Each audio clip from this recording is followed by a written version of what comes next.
আজি আলোচনাৰ পাতনিতে আমি মহাবীৰ লাচিত বৰফুকনক সশ্ৰদ্ধ স্মৰণ কৰিছোঁ। আজি লাচিত দিৱস আৰু ৰজাঘৰ প্ৰজাঘৰ সকলোৱে আজি মহাবীৰ লাচিতক সোঁৱৰিছে। বিভিন্ন প্ৰান্তত বিভিন্ন ধৰণৰ কথা বতৰা হৈছে, বহুতেই আজি ডাঙৰ ডাঙৰ কথাও কৈছে। কিন্তু আজিৰ এই দিনটোত আমি ঠাই বিশেষে কেতবোৰ বিতৰ্ক হোৱা দেখিবলৈ পাইছোঁ। মহাবীৰ লাচিত বৰফুকন যিগৰাকীৰ নামেই যথেষ্ট। আজি যিটো অসমীয়া জাতি জীয়াই আছে, এই অসম মুলুকত যিসকল লোক বসবাস কৰি আছে, তেওঁলোকৰ প্ৰত্যেকৰ বাবে লাচিত এক সাহস, এক প্ৰেৰণা আৰু এক গৌৰৱ গাথা। সেইগৰাকী মহাবীৰ মহাপৰাক্ৰমী লাচিত বৰফুকনক আজি আমি বিভিন্ন বিবাদৰ মাজলৈ, বিভিন্ন বিতৰ্কৰ মাজলৈ লৈ গৈ আছোঁ। আজি হিন্দু জাগৰণ মঞ্চই এক কাৰ্যসূচী হাতত ল'লে।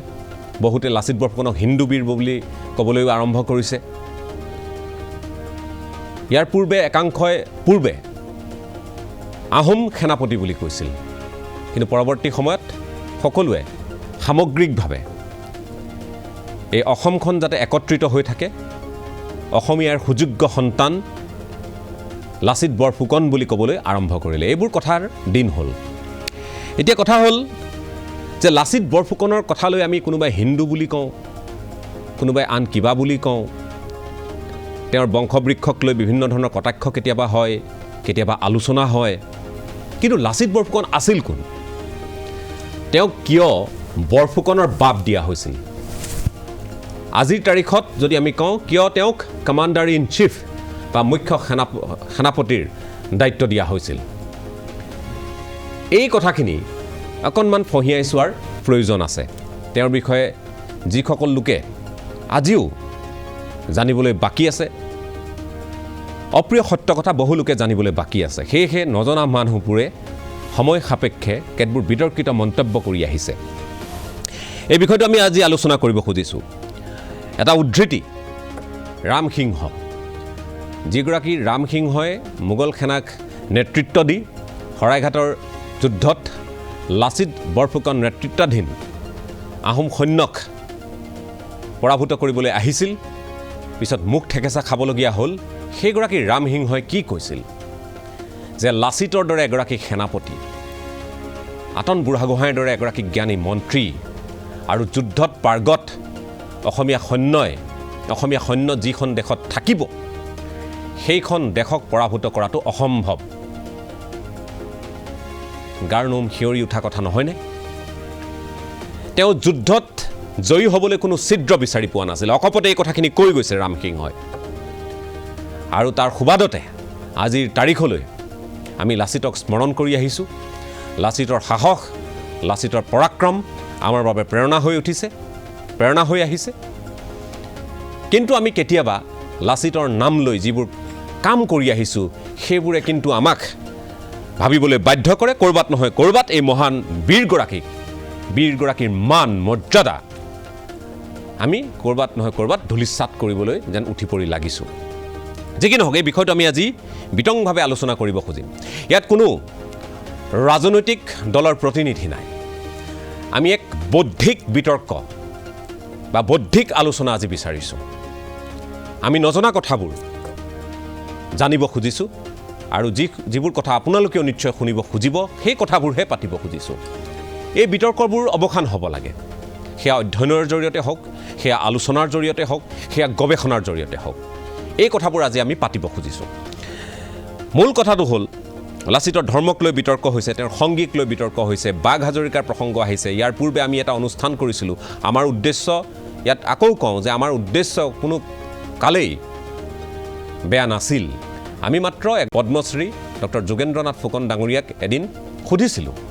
যে এই বাঘ হাজৰিকাৰ কথাবোৰ যে ওলাইছে, কথাবোৰ কেনে? তেখেতে কৈছিল বুৰঞ্জী সন্মত নহয়। লাচিতৰ নাম আহিলেই বাঘ হাজৰিকাৰ কথা আহে। গতিকে এই কথাবোৰ বুৰঞ্জী সন্মত নহয় বুলি তেখেতে সেইদিনা কৈছিল। তাৰ কাৰণে বহুতে তেখেতকো কতো সমালোচনা কৰিছে। দৰাচলতে তেওঁ সমালোচনা কৰিবলগীয়া নে? বাঘ হাজৰিকাক পৰিকল্পনা অনুসৰিয়ে কোনোবাই নচ্ছাত কৰিব খুজিছে নে বাঘ হাজৰিকা নাছিলেই? এই সকলো কথা আজি ফঁহিয়াই চোৱাৰ প্ৰয়োজন আছে। প্ৰয়োজন হ'লে অধিক ইয়াত গৱেষণা হোৱাৰ প্ৰয়োজন আছে পাতনিতে এইখিনি কথা কৈ আমাৰ ষ্টুডিঅ'ত যিসকল ব্যক্তি আজি আছে তেওঁলোকক আপোনালোকৰ সৈতে পৰিচয় কৰাই দিব খুজিছোঁ আমাৰ মাজত আজি উপস্থিত আছে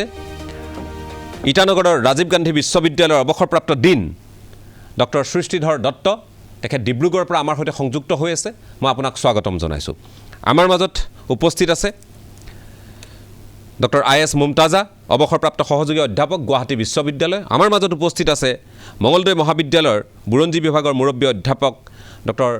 সংগীতা গগৈ ডাঙৰীয়ানী মই আপোনাকো স্বাগতম জনাইছোঁ আমাৰ মাজত উপস্থিত আছে কৰ্মশ্ৰী হিতেশ্বৰ শইকীয়া মহাবিদ্যালয়ৰ অধ্যক্ষা ডক্টৰ শিখামণি কোঁৱৰ মই আপোনাকো স্বাগতম জনাইছোঁ মই গোটেই কথাখিনি পাতনি মেলিব খুজিছোঁ যে শৰাইঘাটৰ যুঁজৰ বহু কথা বহু অন্তৰ্নিহিত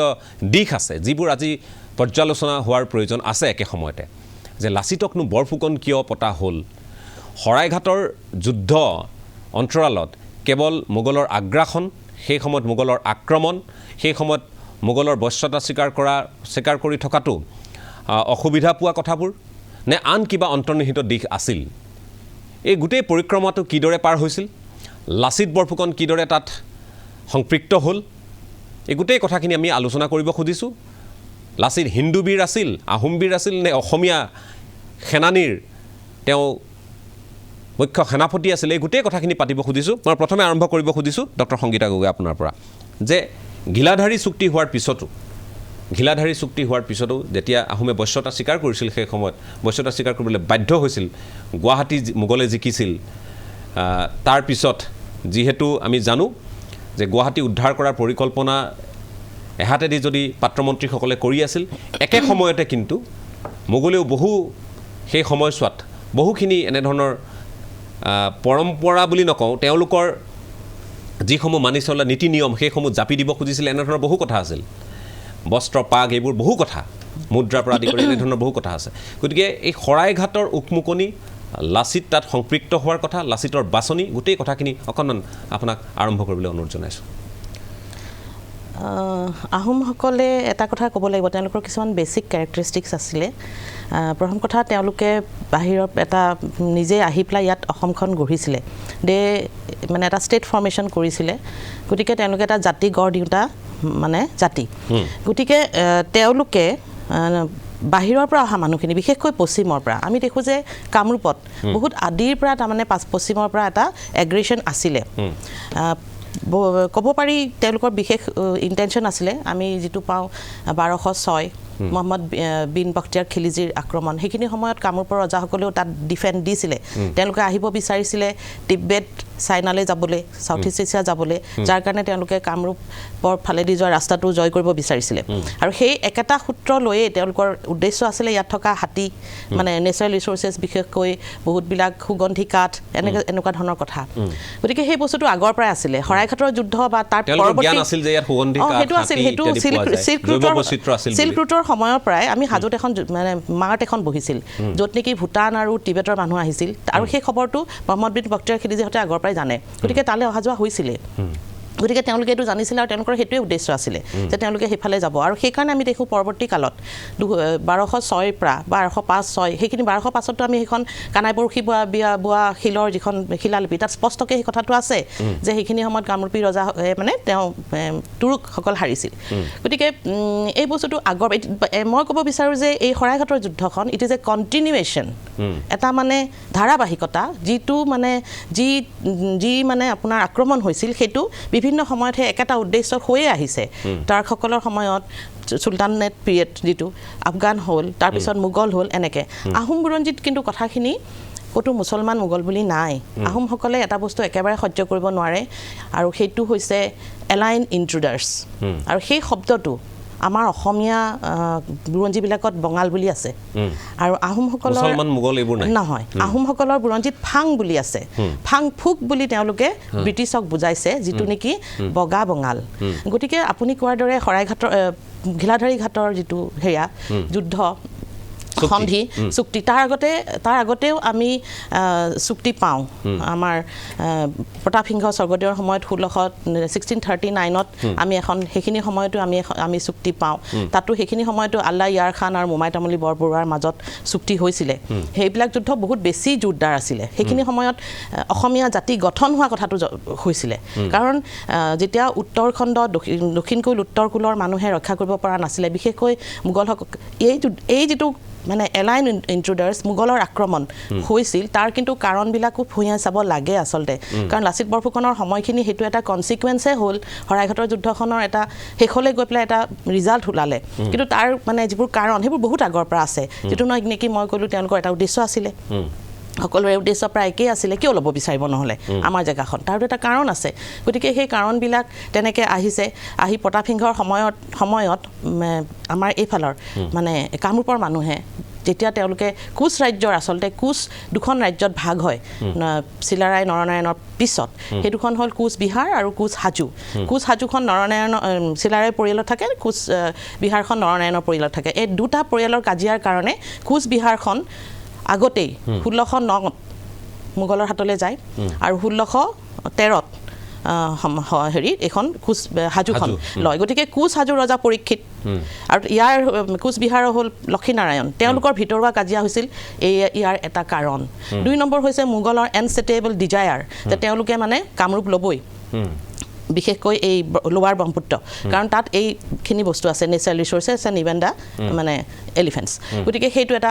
থাৰ্ড হৈছে কি আহোমৰ মানে একদম পূৰা গ্ৰীম ডিটাৰমিনেশ্যন যে তেওঁলোকে কোনো কাৰণতে মোগলক ৰাজ্য এৰি নিদিয়ে এট এনি কষ্ট আৰু সেইটো কাৰণে তেওঁলোকক যেতিয়া এইফালৰ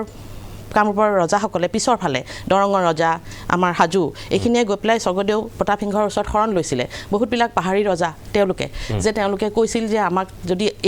আপোনালোকে আমাক নবচায় তেতিয়াহ'লে এইবাৰ যাব আমাৰ কামৰূপ এইখিনি গুৱাহাটীৰ পৰা এইখিনি পিছৰবাৰ কিন্তু মোগলে অসম ল'ব তাৰমানে আপাৰ আছামখন গতিকে সেইকাৰণে প্ৰতাপ সিংহইটো বুজি পোৱা মানে ডাইৰেক্টলি ক্লাছত নাহিলেও তেওঁ আৰম্ভ কৰিছিলে আৰু কৰি তেওঁ সৈন্য পঠিয়াইছিলে আৰু সেইকাৰণে আমি এই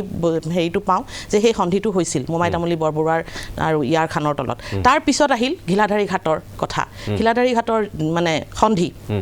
সেইখিনি সময়তো তাৰ আগতে কিন্তু আৰু এটা কথা থাকি যায় এইটো বৰ ডাঙৰ কথা সেইটো হৈছে ঔৰংগজেবৰ ৱাৰ অফ ছাকচেছন যেতিয়া হয় কোচ ৰজাইও দেখিলে যে ৱাৰ অফ ছাকচেছনত যুদ্ধ মানে লাগি আছে গতিকে তেওঁলোকে তেওঁলোকৰ হেৰিটো আঁতৰাই দিয়ে যিটো মানে পৰাধীনতা সেইটোৰ পৰা ওলাই আহে তাৰমানে কোচবিহাৰ আৰু আমাৰ জয়ধ্বজ সিংহই ইয়াৰ পৰা খেদি লৈ গৈ গুৱাহাটীৰ পৰা চবকে খেদি মোগলৰ যিমান আছিল চবকে খেদি একে ঢাকা পোৱাইগে আৰু সেইটো মোগলৰ যিখিনি মানে চ'ৰ্চ আছে মোগলৰ লিখা তাত তেওঁলোকে লিখিছে যে একদম মানে মানে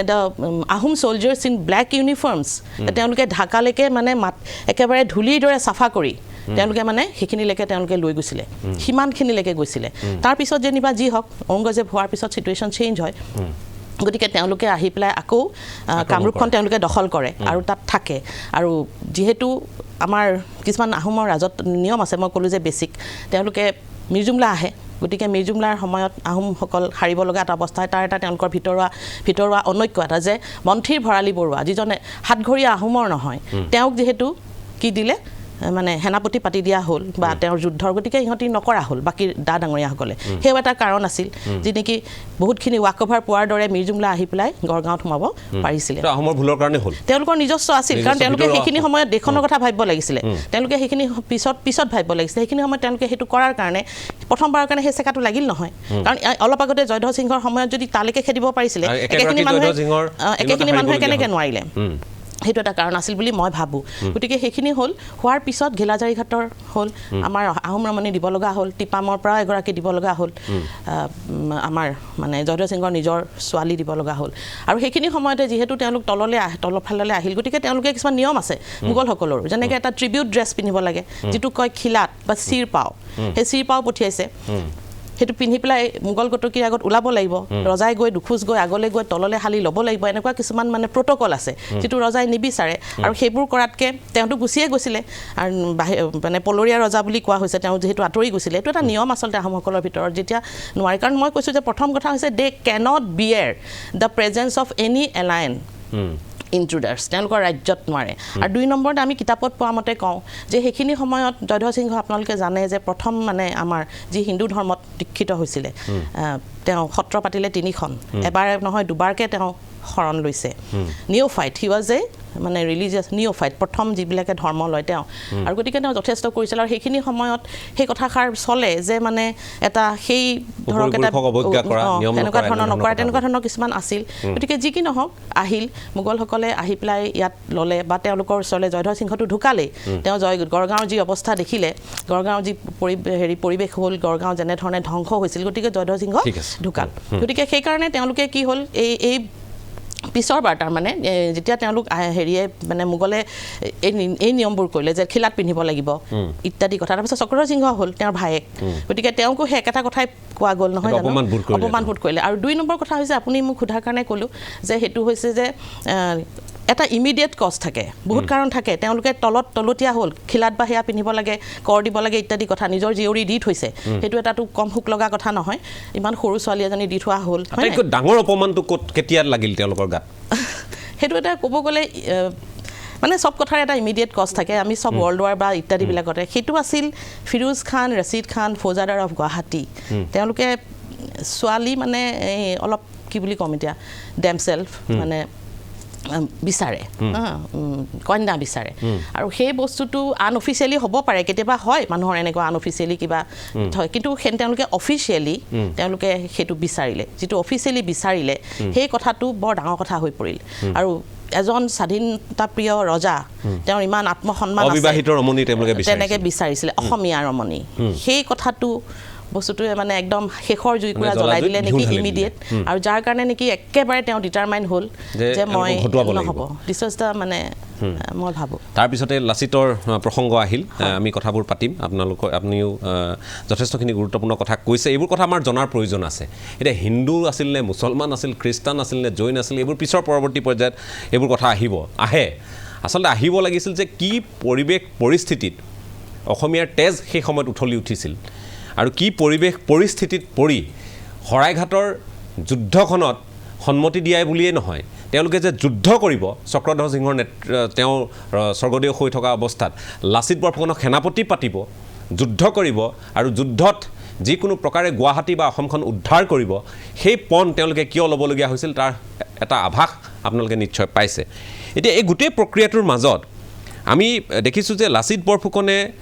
তেওঁৰ বাকী কথাবোৰলৈ আহিম কিন্তু এটা কথা আহিছে যে আজি বিতৰ্ক হৈছে ইয়াৰ পূৰ্বেও মই কৈছোঁ আমাৰ অনুষ্ঠান এটাক লৈও যথেষ্ট হৈচৈ লাগিছিল হুলস্থুল হৈছিল যে বাঘ হাজৰিকা এতিয়া মই ডক্টৰ আই এছ মুমতাজা আমাৰ মাজত আছে মই আপোনাৰ কাষলৈ আহিছোঁ ডক্টৰ যোগেন ফুকন ছাৰৰ ইণ্টাৰভিউটো আপুনি সাক্ষাৎকাৰটো নিশ্চয় দেখিছে তেখেতে কৈছিল যে বুৰঞ্জী সন্মত নহয় বাঘ হাজৰিকাৰ চৰিত্ৰটো এই কথাবোৰ লৈ আজিও বিতৰ্ক হৈছে আমি মহাবীৰ লাচিতৰ কথা পাতোঁতে আজি কোনোবাই কৈছে যে তেওঁৰ কাষত বাঘ হাজৰিকাৰ মূৰ্তি স্থাপন কৰিছিল বীৰেন সিংহৰ আমাৰ স্বনামধন্য শিল্পী ভাস্কৰ্য শিল্পী তেখেতৰ দ্বাৰা নিৰ্মিত সেই য'ত মূৰ্তিভাগ আছে এতিয়া মাছখোৱাতে য'ত আছে তাত ক'ৰবাত বা শিৱসাগৰত য'ত প্ৰয়াত প্ৰণৱ গগৈ ডাঙৰীয়াৰ পৌৰাহিত্যত যিখিনি তাত হৈছিল আগভাগ লৈছিল তেখেতে তাতো বাঘ হাজৰিকাৰ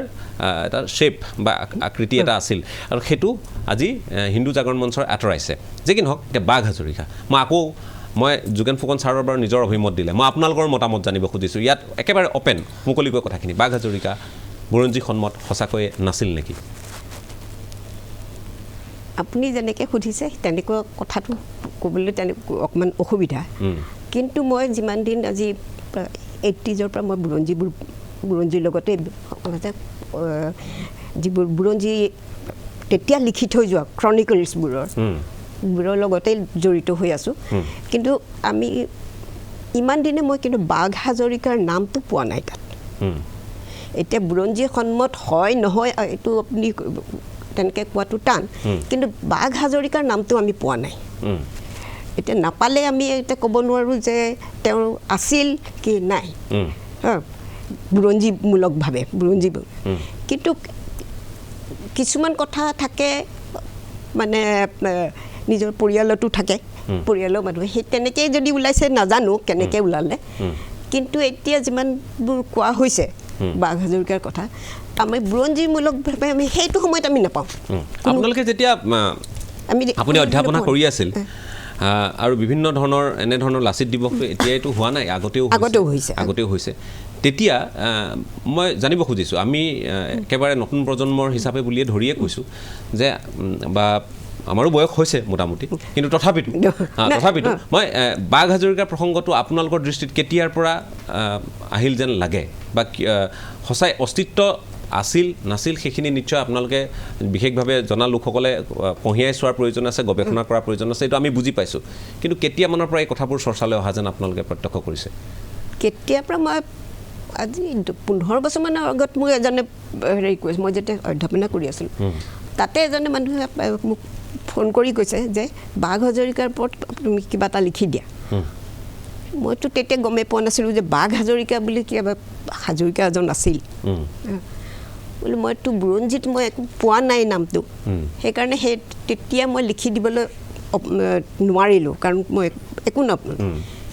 তাৰ পাছততো মই যেতিয়া চাইছোঁ তেতিয়াও আকৌ মই তেতিয়া সেইটো সময়ত মই আকৌ চাবলগীয়া হৈছিলে। তেতিয়া মই সেইকাৰণে মই ক'ব খুজিছোঁ যে মই নাই পোৱা বুৰঞ্জীত। কিন্তু সূৰ্য কুমাৰ ভূঞাৰ লেখনিত আমি তেখেতে ক'ৰ পৰা পালে মই নাজানো। এই হেৰিত বাঘ হাজৰিকা আছে, লগতে আৰু হাজৰিকাৰ পৰিয়ালটো বাঘ হাজৰিকাৰ পৰিয়াল বুলি কয়, এতিয়া কৈছে হয়তো তেওঁলোকৰ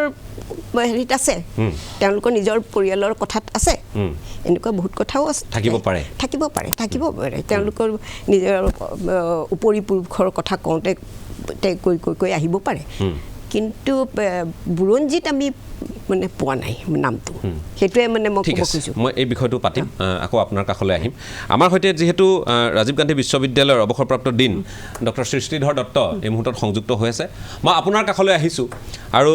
লাচিত দিৱসত আমি কেতবোৰ কথা পাতিবলগীয়া হৈছে। লাচিতৰ যি বীৰগাথা সেইখিনিও আমি আলোচনা কৰিছোঁ, আৰু কি পৰিৱেশ পৰিস্থিতিৰ মাজত মহাবীৰ লাচিতে সেই সময়ত শৰাইঘাটৰ যুদ্ধত তেওঁ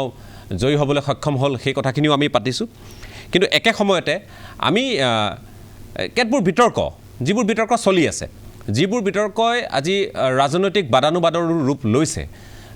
কোনোবাই হিন্দুবীৰ সজোৱা সেইবোৰ কথা বাৰু আছেই। এতিয়া কথা হ'ল যে মই আপোনাক এই বিষয়বোৰ যে আমি বুৰঞ্জীত যিবোৰ প্ৰাইমাৰী চ'ৰ্চ, ছেকেণ্ডাৰী চ'ৰ্চ এনেধৰণে কথাবোৰ থাকে, প্ৰাথমিক উৎস বা এনেধৰণৰ কথা বতৰাবোৰ থাকে, মই আপোনাৰ পৰা জানিব খুজিছোঁ যে অধ্যয়নে বুৰঞ্জীয়ে দৰাচলতে এই কথাবোৰৰ ওপৰত কেনেধৰণে নিজস্ব দৃষ্টিভংগী ৰাখিছে? হয়, প্ৰথমতে মই আলোচনাটি আৰম্ভ কৰাৰ আগতে মই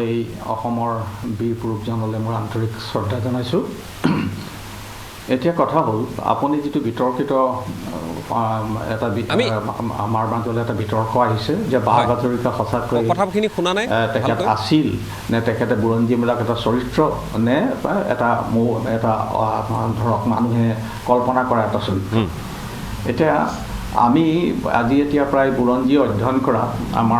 মোৰ প্ৰায় ধৰি লওক 1966 চনতে মই গুৱাহাটী বিশ্ববিদ্যালয়ত পৰা মই স্নাতকোত্তৰ ডিগ্ৰী লৈছিলোঁ, আৰু তাৰ আগৰ পৰাই মই যিবিলাক বুৰঞ্জী পঢ়িছোঁ, বিশেষকৈ আমাৰ সূৰ্য ভূঞাৰ একেবাৰে এজন বিদগ্ধ পণ্ডিত, সেই বিদগ্ধ পণ্ডিতজনৰ প্ৰথমবাৰ যি যিটো হিষ্টৰিগ্ৰাফী বুলি কয়, সেই হিষ্টৰিগ্ৰাফী মানে যিটো বুৰঞ্জী লিখাৰ যি পদ্ধতি, বিভিন্ন ধৰণত আপুনি চালে স্কুলবিলাক আছে, তেখেতে ৱেষ্টাৰ্ণ যিটো বা পশ্চিমীয়া যিটো হিষ্টৰিগ্ৰাফী, সেই হিষ্টৰিগ্ৰাফীবিলাকত তেখেতে প্ৰথম বা অসমৰ বুৰঞ্জীবিলাক তেখেতে অধ্যয়ন কৰিছিলে আৰু লিখিছিলে। গতিকে তেখেতে পৰা বুৰঞ্জীৰ পৰা আৰম্ভ কৰি অন্যান্য যিবিলাক কথাত আমি বাঘ হাজৰিকাৰ নাম পাইছোঁ। এতিয়া কথা হ'ল, মোৰ পৰম শ্ৰদ্ধাৰ শিক্ষাগুৰু আমাৰ যোগেন ফুকন ছাৰে কথাটো কৈছে যে তেনেকৈ বাঘ হাজৰিকা বুলি কোনো চৰিত্ৰ বুৰঞ্জীত পোৱা নাই।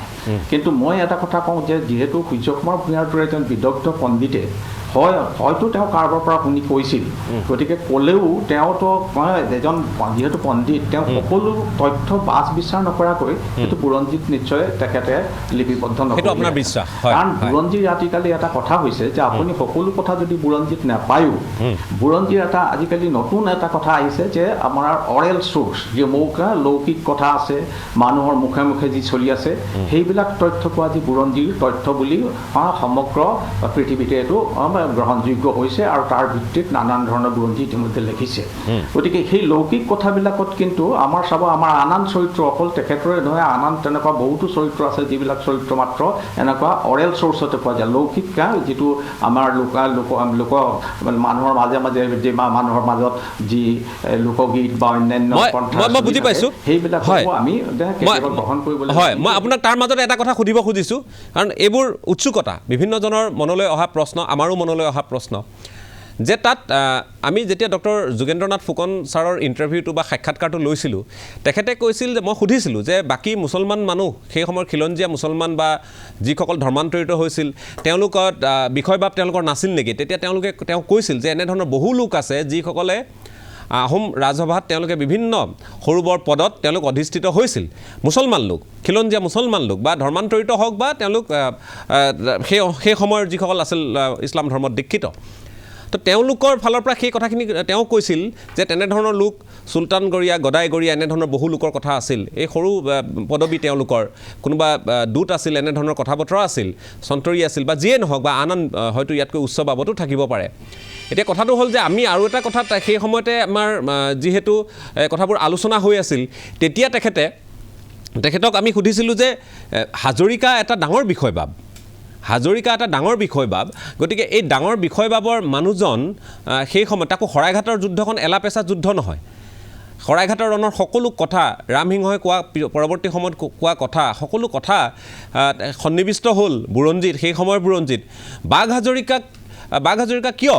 সেই আওতালৈ নাহিল কিয় তেওঁৰ নামটো তাত উল্লেখ নহ'ল এনেধৰণৰ কথা বতৰাবোৰো কিন্তু সমান্তৰালভাৱে আলোচনা হৈ আছে গতিকে এই কথাখিনি মই অকণমান আপুনি যদি আলোকপাত কৰে খুব চমুকৈ নহয় কথাটো হ'ল আপুনি চাওক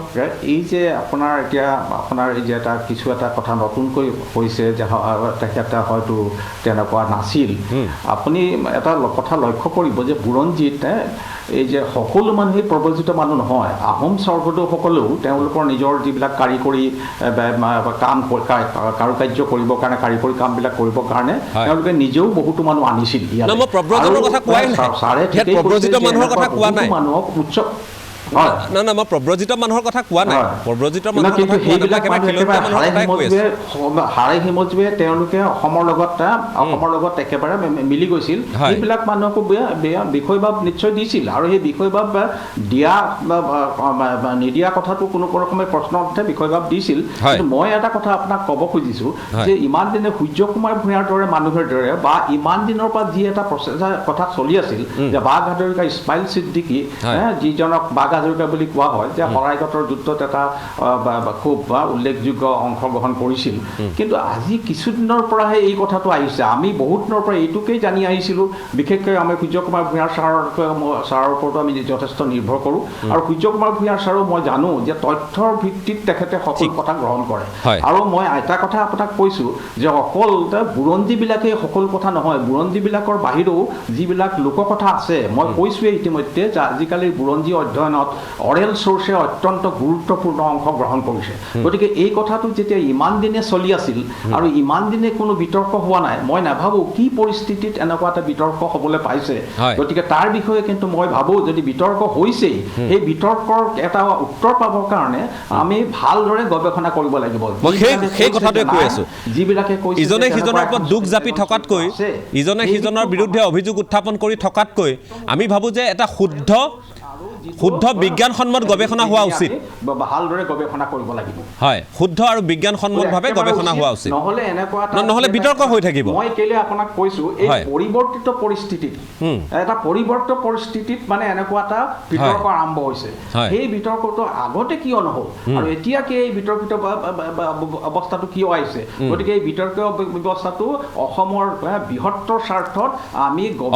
অৱসান কৰিবৰ কাৰণে এটা গভীৰ গৱেষণাৰ প্ৰয়োজন আছে একেবাৰে একমত মই আপোনাৰ সৈতে একমত সম্পূৰ্ণ একমত এই গোটেই বিষয়টোক লৈ কাৰণ এই কথাবোৰ যদি আমি নাপাতোঁ যদি আলোচনা নকৰোঁ আৰু যদিহে ইয়াত গৱেষণাৰ পোষকতা নকৰোঁ বা গৱেষণা যদি ইয়াত নহয় অনাদিকাললৈ আপোনালোকে দেখিব যে এই কথাবোৰক লৈ বিভিন্ন পক্ষ বিভিন্ন ধৰণৰ আলোচনা সমালোচনা হুলস্থুল এই ধৰণৰ কথাবোৰ হৈ থাকে এইটো এটা এই যদি আমি এতিয়া সেই পৰ্যায়লৈ যোৱাগৈ নাই এতিয়াই যদি বিষয়বোৰ আমি ফহিয়াই চাওঁ নিশ্চয় সকলোৰে কাৰণে ভাল হ'ব ৰাজ্যখনৰ মংগল হ'ব এই কথাবোৰ মই আহিব খুজিছোঁ ডক্টৰ শিখামণি কোঁৱৰ আপোনাৰ কাষলৈ লাচিত বৰফুকনৰ গোটেই কথাবোৰ যেতিয়া আমি পাতিছোঁ একে সময়তে আমি তেখেতৰ ধৰ্ম ইত্যাদিৰ কথাও আছে তাৰ লগতে আমি কৈছোঁ যে তেওঁৰ অভিষেক ঘটাৰ পৰা শৰাইঘাটৰ যুঁজলৈ তেওঁ বংশবৃক্ষৰ পৰা আন হিন্দুত্বৰ বিতৰ্কলৈ এনেধৰণৰ বহু প্ৰসংগ আছে তেওঁৰ বংশবৃক্ষৰ কথা আমি জানো যে মোমাই তামুলী বৰবৰুৱাৰ তেওঁ সপ্তম সন্তান বুলি কোৱা হয় সেইকাৰণে লাচিত পৰৱৰ্তী পৰ্যায়ত আমি তেনেধৰণেই জানো এতিয়া কথাটো হ'ল যে লাচিত বৰফুকনৰ অৱদানখিনিক আমি সকলোৱে কৈ আহিছোঁ যে বিশ্ব স্তৰলৈ নিব লাগে আমি কৈছোঁ যে আন্তঃৰাষ্ট্ৰীয় পৰ্যায়লৈ নিব লাগে ৰাষ্ট্ৰীয় দৰবাৰলৈ নিব লাগে কিন্তু আজিলৈ আমি মন কৰিছোঁ দুৰ্ভাগ্যজনক কথাটো হ'ল যে সেই সময়ৰ অৱসৰপ্ৰাপ্ত যেহেতু আমাৰ তেখেত সেই সময়ৰ ৰাজ্যপাল আছিল অৱসৰপ্ৰাপ্ত সেনাধ্যক্ষ তেখেত আছিল লেফটেনেণ্ট জেনেৰেল এছ কে সিনহাৰ যদি সেই পদক্ষেপখিনি বেছ কেডেট এৱাৰ্ড দিয়াৰ ক্ষেত্ৰত NDA সেইখিনি যদি নল'লেহেঁতেন বহুতে আজিও লাচিতক নাজানিলেহেঁতেন আজিও বহু মানুহে নাজানে সৰ্বভাৰতীয় পৰ্যায়ত সেই একমাত্ৰ কেডেট যিসকল NDAত আছে তেওঁলোকে জানে আন কিছু লোকে জানে হোম মিনিষ্ট্ৰীৰ কিছু মানুহে হয়তো জানে কিন্তু লাচিতক সেই পৰ্যায়লৈ নিবলৈ লাচিত বৰফুকনক যিটো পৰ্যায়ৰ কথা কোৱা হৈছে সেই পৰ্যায়লৈ নিবলৈ আমাৰ কিন্তু কৰিবলগীয়া বহুত আছে আজিৰ তাৰিখত লাচিত দিৱসে একমাত্ৰ দিনটোত আমি ফুলৰ মালা তাত দিলোঁ পুষ্পাঞ্জলি কৰিলোঁ সেৱা জনালোঁ আহিলোঁ গুণ গালোঁ অকণমান সেইখিনিতে নিশ্চয় শেষ নহয় সৰ্বপ্ৰথমে মই আজি লাচিত দিৱস উপলক্ষে তেখেতলৈ মোৰ সশ্ৰদ্ধ প্ৰণিপাত জনালোঁ আৰু যিটো কথা আপুনি কৈছে যে আমি ৰাষ্ট্ৰীয় পৰ্যায়ৰ পৰা আমি কেনেকৈ ইণ্টাৰনেশ্যনেল পৰ্যায়লৈ আন্তঃৰাষ্ট্ৰীয় পৰ্যায়লৈ আমি লাচিত বৰফুকনক লৈ যাব পাৰোঁ কিন্তু মই ভাবোঁ যে ইতিমধ্যে তেখেতে তেনেকুৱা এটা স্বীকৃতি পাইছে যিহেতু 1999 আৰু 2000ত যি পুনেত যি NDAত যি তেখেতৰ এটা প্ৰতিমূৰ্তি স্থাপন কৰিলে আৰু তাৰপাছত যিটো গ'ল্ড মেডেল দিয়া হৈছে সেইটোও এটা আমাৰ ৰাষ্ট্ৰীয় পৰ্যায়ত এটা পৰিচয় লাচিত বৰফুকনৰ আগবঢ়ি তুলিছে তাৰ উপৰিও আমাৰ দেৱকান্ত বৰুৱাই তেখেতেও লাচিত বৰফুকনৰ ওপৰত এটি কবিতা লিখি থৈ গৈছিলে লাচিত ফুকন বুলি আৰু সেইটো আজি সেই কবিতাটো আমি পঢ়ি আজিও আমাৰ গাৰ নোম শিয়ৰি উঠে এনেকুৱা এটা ধৰণৰ তেওঁ কবিতা লিখিছিলে লাচিত ফুকন মোৰ স্বদেশৰ বীৰ তাহানিয়া দিন দেশৰ কাৰণে দিছিলা নিজৰ শিৰ ইত্যাদি গতিকে লাচিত বৰফুকনৰ বিষয়ে যথেষ্ট চৰ্চা হৈছে মই নাভাবোঁ যে তেখেতক মানে মানুহে নাজানে কাৰণ এনেকুৱা ধৰণৰ তেওঁ যেনেকৈ এতিয়া শিৱাজীক জানে হয়তো আমাৰ পাঠ্যপুথিৰ ক্ষেত্ৰতো এনেকুৱা এটা আহিব আমি ৰাষ্ট্ৰীয় পাঠ্যপুথিলৈ আমি লাচিত বৰফুকনক নিব লাগিব শুনিবলৈ বেয়া ক'বলৈ বেয়া অসমীয়া ছাত্ৰই আজিৰ তাৰিখত লাচিত বৰফুকনৰ বিষয়ে নাজানিব পাৰে কিন্তু ছত্ৰপতি শিৱাজীৰ বিষয়ে কিন্তু জানে এইটো কিন্তু বৰ ডাঙৰ কথা সেই পৰ্যায়লৈ আমি যাবগৈ কিন্তু নিশ্চয় পৰা নাই এই পাঠ্যপুথি আমি দিব লাগিব পাঠ্যপুথিত আৰু যিখিনি পাঠ্যপুথিখিনি লেচনখিনি যি লোকে বনায় বা যাৰ মানে যিসকল সন্মানীয় লোকৰ দায়িত্বত সেইখিনি পাঠ্যপুথিৰ কথাখিনি থাকে তেওঁলোকে আমাৰ অসমৰ পৰা যিখিনি মানুহে বা তেওঁলোকে এই পাঠ্যপুথি মানে কিতাপ লিখে তেওঁলোকে আমাৰ লাচিত বৰফুকনক অসমীয়াৰ বীৰ তেখেতক তাত ভৰাব লাগিব হয় মই আকৌ আহিম আপোনাৰ কাষলৈ মই ডক্টৰ সংগীতা গগৈ আকৌ আপোনাৰ কাষলৈ আহিছোঁ আপুনি য'ত শেষ কৰিছিল এতিয়া কথাটো হ'ল আপুনি শেষ কৰিছিল যে গিলাধাৰী চুক্তিৰ পৰৱৰ্তী পৰ্যায়ত যিবোৰ কথা বতৰা হ'ল আমি দেখিলোঁ যে গুৱাহাটী পুনৰ উদ্ধাৰ কৰিব লাগে অসম পুনৰ উদ্ধাৰ কৰিব লাগে লাচিতক সেনাপতি পাতিব লাগে লাচিতক বাছনি কৰাৰ ক্ষেত্ৰতো বহু কথা বতৰা আছিল মই অকণমান সেইখিনি জানিব খুজিছোঁ খুব চমুকৈ লাচিতে 3টা বা পাৰ হৈ পেলাই বৰফুকন হয় ঘোঁৰা বৰুৱা হৈ থাকে দুলীয়া বৰুৱা শিমলুগুৰিয়া দুলীয়া বৰুৱা হৈ থাকে তেওঁ দুলীয়া বৰুৱা তাৰপিছত তেওঁ শিমলুগুৰিয়া বৰুৱা হয় ফুকন হয় তাৰপিছত তেওঁ বৰফুকন হয় আৰু সেইখিনি সময়ত যিহেতু এটা ক্ৰাইচিছ হয় কাক সেনাপতি পাতিব আৰু আহোম ৰাজত্বত কিছুমান চিন্তা চৰ্চা আছে আমি আগতে কৈছোঁ বাঘ হাজৰিকাৰ প্ৰসংগত যিটো আপুনি ক'লে বাঘ হাজৰিকা আছিল বা এনেকুৱা ধৰণৰ কথা যেতিয়া আছিল নাছিল সেইখিনি কথাত মই এটা কথা ক'ব খোজোঁ যে এই বিতৰ্কটো এইকাৰণে হৈছিল নহয়নে বাৰু যে লাচিত বৰফুকনৰ একেবাৰে কাষতে বাঘ হাজৰিকা আছিল হয়নে আচ্ছা তেখেতে ফকলুৰ ছাৰে ক'বৰ দৰে শ্ৰদ্ধাৰ আমাৰ দত্ত ছাৰে ক'বৰ দৰে সেইটো এটা মানে অৰেল হেৰিত আছিল গতিকে আহোম ৰাজত্বত এটা কথা আছে যে তেওঁলোকে যেতিয়া বিষয় দিয়ে তেতিয়া তেওঁলোকে এটা ছিষ্টেমৰ মাজেদি যায় তেওঁলোকে নিজৰ হাতঘৰীয়া মানুহৰ মাজেদি যায় আৰু সেইটো নহ'লে তেওঁলোকে নকৰে যেনেকৈ আগতে কোৱা হৈছিল যে মন্ত্ৰীৰ ভঁৰালী বৰুৱাক পতাৰ কাৰণে এইখন মিৰ জুমলাৰ এয়া হৈছিল গতিকে এইখিনি ক্ষেত্ৰত তেওঁলোক সেইটোতো স্বৰ্গদেৱে চাবই ডেফিনেটলি নহয়নে গতিকে তেওঁ এজন কেইবাটাও বাপ পাৰ হৈ আহিছে আৰু তেওঁ পিতৃকোণ হুমাই তামুলী বৰবৰুৱা যিজন অসমৰ প্ৰথমজন বৰবৰুৱা যিজনে সেই আগতে অসুৰৰ আলি চুক্তি চহী কৰি থৈছে মানে তাত ভাগ লৈছে অসুৰৰ আলি চুক্তি প্ৰতাপ সিংহ স্বৰ্গদেৱৰ সময়ত আল্লাহ ইয়াৰ খানৰ লগত একেলগে গতিকে সেইজনৰ পুত্ৰ আৰু লাচিতে সেইটো প্ৰমাণো কৰিছিলে কাৰণ তেওঁ যেতিয়া দোলা কাষৰীয়া বৰুৱা হয় তেওঁ দোলাৰ লগে লগে যায় স্বৰ্গদেউ যেতিয়া এই কথাষাৰ কয় কোন হ'ব তেনেকুৱা এজন মানুহ লাগিব মই আপোনাক পঢ়ি দিব খোজোঁ যে বঙাল শত্ৰু ওচৰত আছে কেনেকৈ ছৈয়দ পিৰোজ আৰু ছৈয়দ চালাক ধৰিব পৰা যায় অধিকাৰী কাক পাতিম সিও গাৰ হ'ব লাগিব তেতিয়া লাচিতে ক'লে স্বৰ্গদেৱৰ ৰাজ্যতনো মানুহ নাই নেকি বঙালনো কি মানুহহে আমাৰ ৰাজ্যত নোলাব নেকি তেনে মানুহ স্বৰ্গদেৱে ধূলা দিবহে লাগে মন কৰি চাওক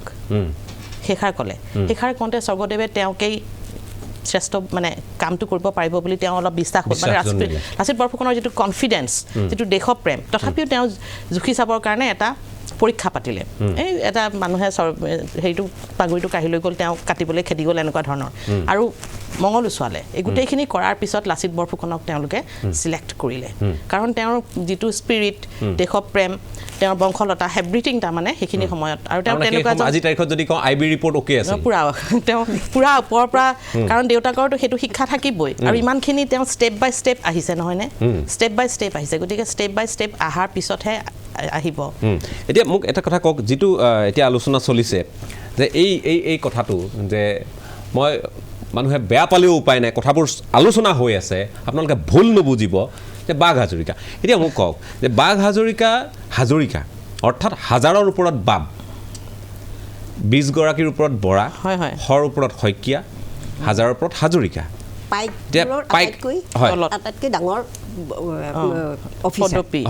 সেই কথাটোৱে জানিব খুজিছোঁ যে হাজৰিকা তেখেতক বাপ যদি দিয়ে তলৰ পৰা আহিব লাগিব আমি তলৰ পৰা আহিব লাগিব আৰু মুখ প্ৰচলিত হৈয়ে থাকি গ'ল তেনে এটা চৰিত্ৰ বাকী সকলোৰে নাম মই কৈছোঁ যে চুলতানগৰীয়াৰ পৰা আদি কৰি সকলোৰে নাম সন্নিৱিষ্ট হ'ল বাঘ হাজৰিকাৰ নামটো সন্নিৱিষ্ট নহ'ল বাঘ হাজৰিকাক লৈ বিতৰ্ক হৈ আছে আপোনালোকৰ অধ্যয়নে কি কয় বাইদেউটো আগতে কৈ গৈছে বাইদেউ যিখিনি কৈছে সেইখিনিকে আমি দিব লাগিব আৰু তাৰ আগতে শ্ৰদ্ধাৰ যোগেন ফুকন ছাৰে যিখিনি কৈছে কাৰণ ইতিহাস সদায় ফেক্টছ ফিগাৰৰ ওপৰত থাকে আমি অৰেল ফেক্টছ লওঁ তথাপিও কিন্তু আমাৰ ফেক্টছ ফিগাৰ আমাৰ কাৰণে বৰ দৰকাৰী কাৰণ আহোমসকলৰ ইতিহাস যিবোৰ মানে বুৰঞ্জী লিখিছিলে তেওঁলোকে আহোম ভাষাত তাত তেওঁলোকে ৰজাঘৰীয়া মানে কথা আছিল আৰু তাত লিখি ৰেকৰ্ডটো খুব শুদ্ধভাৱে তেওঁলোকে কৰিছিলে আৰু য'ত কৰিছিলে য'ত যদি কোনোবা ইছলাম ধৰ্মৰ মানুহ আছিল সেইটো কৰিছে নহয় তেওঁলোকে আৰু মই আপোনাক ক'লোঁ তেওঁলোকৰ এটা বেছিক কিছুমান কথা আছে সেই সময়খিনি যদি ভালকৈ বোধগম্য কৰি হৃদয়ংগম কৰি পঢ়া যায় তেওঁলোকে কোনো কাৰণে যিটো এলাইন ইণ্ট্ৰুডাৰ্ছ বুলি ক'লোঁ মই বাহিৰৰ পৰা অহা বস্তুক তেওঁলোকে যিটো ভয় কৰে সেইটো কিন্তু তেওঁলোকে সাংঘাতিক কৰে আৰু মই নাভাবোঁ যে ইমান ডাঙৰ পদ এটা বা হেৰি এটা তেওঁক মানে যাচিব ক'ব নাপায় আপুনি কোৱাৰ কাৰণে কৈছোঁ চাওক আমি আজান ফকীৰৰ কথাওতো জানো আজান ফকীৰৰ চকু কাঢ়া হৈছিল কিহৰ দুখত মোগলৰ চৰ বুলিহে নহয়নে বাৰু তেনেহ'লে they are so' particular in this মানে কেছ ৰাজ্যখনৰ কাৰণে দেশৰ কাৰণে they can go' to any limit even Ahom ৰমণীয়ে পৃথিৱী চাগে ক'তো নাই চকলং বিয়াত যেতিয়া হেংদাংখন দিয়ে তেতিয়া কি কয় যে আপুনি মোৰ লগতে দেশখন ৰক্ষা কৰিব সেইদিনাখনেই তেওঁ দেশ ৰক্ষা কৰিবলৈ দি দিয়ে তাৰমানে তুমি মৰিলেও মৰিবা আৰু সেই কথাটো তেওঁ সেইদিনাখনেই ৰেডি ৰমণীয়ে তেওঁৰ স্বামীক যেতিয়া দিয়ে তেতিয়া নকয় জানো যে আপুনি মোক দেশ লগতে জাতিটোক দেশক ৰক্ষা কৰিব তাৰমানে সেইদিনাখনেই হেংদাংখন দি দিয়া মানে তুমি মোৰ দেশক ৰক্ষা কৰিব যাওঁতে মানে নোহোৱা হ'বওতো পাৰে গতিকে সেই কথাষাৰ থাকে তেওঁলোক দেশপ্ৰেম ষ্টেট ফৰ্মেশ্যন তেওঁলোক মিছনেৰিজ নাছিল নহয় ষ্টেট ফৰ্মেশ্যন কৰিবলৈ অহা এইখিনি মানুহ গতিকে ষ্টেটখন ৰাখিবৰ কাৰণে they can go' to any limit and any কষ্ট তেওঁলোকে এলাইন ইণ্ট্ৰুডাৰ্ছ কেতিয়াও নহয় মই কোৱা নাই যে বাঘ হাজৰিকা ইণ্ট্ৰুডাৰ সেইটো কথা ক'ব যোৱা নাই কিন্তু দে আৰ পাৰ্টিকুলাৰ এইটো ক্ষেত্ৰত হয়তো বাঘ দিয়াৰ ক্ষেত্ৰত বহু পাৰ্টিকুলাৰ আৰু বিষয় তেওঁৰ হয়তো অস্তিত্ব আছিল, তেওঁ এজন মানুহ হিচাপে আছিল, পৰিয়ালত যিহেতু আছে বুলি কৈছে বাইদেৱে, থাকিব পাৰে বুলি কৈছে, গতিকে সেইটো থাকিব পাৰে, সেইটো কাৰণ ডাঙৰ কথা নহয়। পালি সেনাপতি উপসেনাপতি তাক যেনে ধৰণে তেওঁলোক বহুত পাৰ্টিকুলাৰ, তাৰমানে মই যিটো কৈছোঁ এইখিনি। আৰু যিখিনি অসমলৈ আহে বাহিৰৰ মানুহ, আপুনি চাব আমাৰ অসমত ছাৰে যিটো কৈ গৈছিল যে বিভিন্ন পদবীত ইছলাম ধৰ্মৰ মানুহ ৰাখিছিলতো, আখৰকটীয়া, গুণাগুণ কৰা, এই বহুত মানুহ আছিল, কিন্তু সেই মানুহবিলাকৰ বিয়া বাৰুবোৰ প্ৰায় অসমতেই হৈছিল নেকি, যেনে শিখবিলাকৰো অসমতে হয়, আমিতো শিখ গাঁওখন দেখোঁৱেই এতিয়াও, তেনেকুৱা কিছুমান কথা আছে। ঠিক আছে, মই আকৌ কথা পাতিম আপোনালোকৰ সৈতে, আপোনালোকৰ মাজলৈ আহিম। এনেধৰণৰ বৌদ্ধিক আলোচনা, পৰ্যালোচনা, গৱেষণাৰ প্ৰয়োজন আছে, বাৰম্বাৰ কৈছোঁ। মই আহিম, মই যিহেতু তেখেতে কিবা ক'ব খুজিছে, কিন্তু এটা বাণিজ্যিক বিৰতিৰ সময় যিহেতু হৈছে, মই সৃষ্টিধৰ দত্ত ডাঙৰীয়ে কিবা ক'ব খুজিছে, কিন্তু এটা বাণিজ্যিক বিৰতিৰ পিছতহে মই তেওঁক সময় দিব পাৰিম। প্ৰথমে বাণিজ্যিক বিৰতিটো লৈ লৈছোঁ।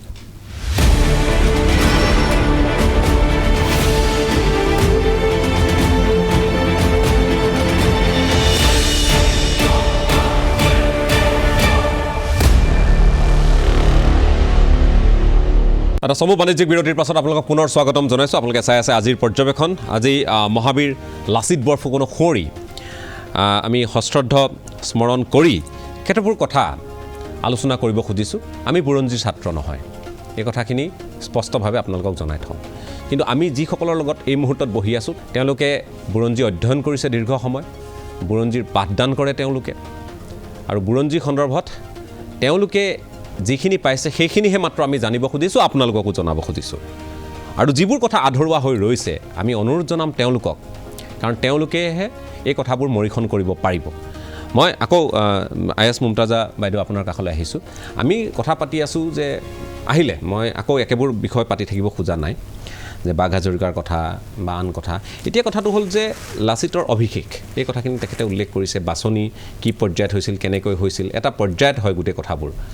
গতিকে স্বৰ্গদেউ চক্ৰধ্বজ সিংহৰ দৃষ্টিলৈ অহাটো বা সেই সময়ত তেওঁ যিটো ধৰণে অপমানবোধ কৰিছিল, তাৰ পুতক তোলাৰ বাবে যিগৰাকী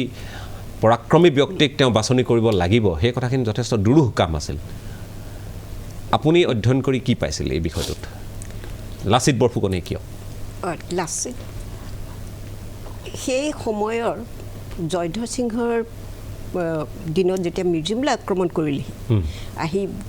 আহি গড়গাঁও পালেহি, গড়গাঁও লৈ তেওঁ মথুৰাপুৰত তেওঁ নিজে মিৰ্জিমলা মথুৰাপুৰত ষ্টেচন কেম্প কৰিলেহি। সেই সময়ত মানে তাৰ আগলৈকে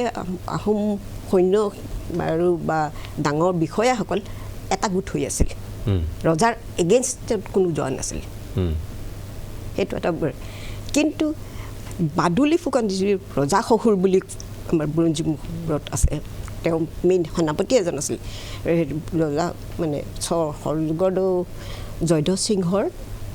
মোমায়েক আছিল, মোমা শহুৰ বুলি কৈছে। তেওঁ গৈ মিৰ্জিমলাক ছাবমিট কৰি দিলে। তেওঁ যেতিয়া মিৰ্জিমলা যেতিয়া টিপামৰ ফালে গৈছে, তেওঁ ছাবমিট কৰিলে আৰু মিৰ্জিমলাই তেওঁক অসমৰ ৰজা পাতি দিলে। সেই হেৰিতে এই এনেকুৱা এটা পৰিস্থিতি হৈ গৈছিলে।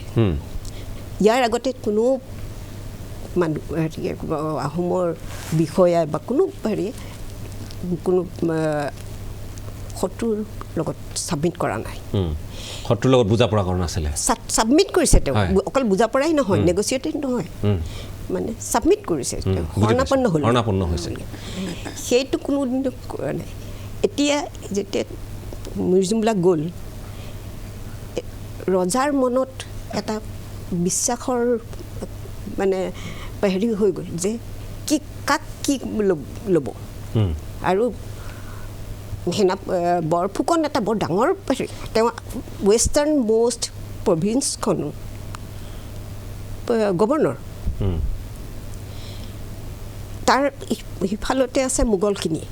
সেই সময়ত মোগলৰ আটাইতকৈ ডাঙৰ শত্ৰু মেৰিৰ কাৰণে। এই হেৰিয়াত বিশ্বাস কোন মানুহজনক কৰিব, যেতিয়া ৰজাৰ মানুহ যি সেনাপতি মিৰ্জিমলাৰ দিনত মিৰ্জিমলা শৰণাপন্ন হ'ব পাৰে, তেওঁলোকৰতো এটা মানে এটা আমি ইংলিছত ক'বলৈ হ'লে শেকি এটা হেৰি এটা হৈছে। চাইছে যে কোনজন বিশ্বাসযোগ্য হ'ব সেইটো এটা খুব ডাঙৰ তেওঁলোকৰ পৰি আছে চাই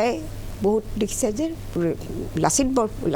যেতিয়া লাচিত আগতে বেলেগ বেলেগ একেবাৰে বৰ হ'ব নোৱাৰে কোনো নোৱাৰে আমাৰ হেৰি চিষ্টেম মতে নোৱাৰে এতিয়াও নোৱাৰে এতিয়াও আপোনাৰ হেৰিত আৰ্মিত এতিয়াও একেবাৰে হেৰি হ'ব নোৱাৰে কেপ্টেইন হৈ যাব লাগিব হেৰি সেইকাৰণে তেওঁক মানে আগৰ পৰাই তেওঁ হেৰিবোৰ চাই আছে কেনেকুৱা মানুহজন কিমান বিশ্বাসযোগ্য হেৰিতকৈ বিশ্বাসযোগ্যটো বেছি চাইছিলে কাৰণ তেওঁলোকে সেই আগৰ ঘটনাটোৰ কাৰণে চাই তেওঁ দেখিলে যে হেৰিয়ে লাচিত বৰফুকনে তেওঁক মানে লাচিত বিশ্বাসযোগ্য আছে আৰু তেওঁৰ হেৰিও আছে যে দেশপ্ৰেমটো তেওঁ পাইছে ঠিক আছে সেইকাৰণে তেওঁক বৰফুকন পাতিবলগীয়া পাতিছে আৰু পাতিয়ে তেওঁ আহোমৰ দিনত পালি সেনাপতি উপসেনাপতি এনে বাববোৰ আছিল নেকি আছিলে কিন্তু কেনেধৰণৰ মানুহে তাত বিষয় বাব পাইছিল তাতো তেনেকুৱা মানে একে পৰ্যায়ক্ৰমে যাব লাগিব অকলে মানে চিধাই এজন মানুহ আনি পেলাই মানে সেনাপতি পাতি নিব নোৱাৰে কোনোবা এজনক মানে হেৰি কৰিবই লাগিব মানে ঠিক আছে মই আকৌ আহিম আপোনাৰ কাষলৈ মই আকৌ এবাৰ সৃষ্টিধৰ দত্ত ডাঙৰীয়া আপোনাৰ কাষলৈ আহিছোঁ আপুনি কিবা ক'ব খুজিছিল কিন্তু সেই সময়ত যিহেতু বিৰতি ল'বলগীয়া হ'ল আপুনি কিবা ক'ব খুজিছিল সংযোগ কৰিব খুজিছিল মই ক'ব খুজিছিলোঁ এই কথাটো যে আহোম ৰজাবিলাকৰ উদাৰ নীতিৰে তেখেতসকলে বহল মনোভাৱেৰে সকলোকে যিহেতু আঁকোৱালি লৈছিল কিন্তু কেতিয়াবা সেই সজ্জনৰ বোৰে আৰু হস্তিৰ পিছলৈ পাওঁ চক্ৰান্তৰ কিছুমান কেতিয়াবা তেখেতসকলে চক্ৰান্তত পৰিব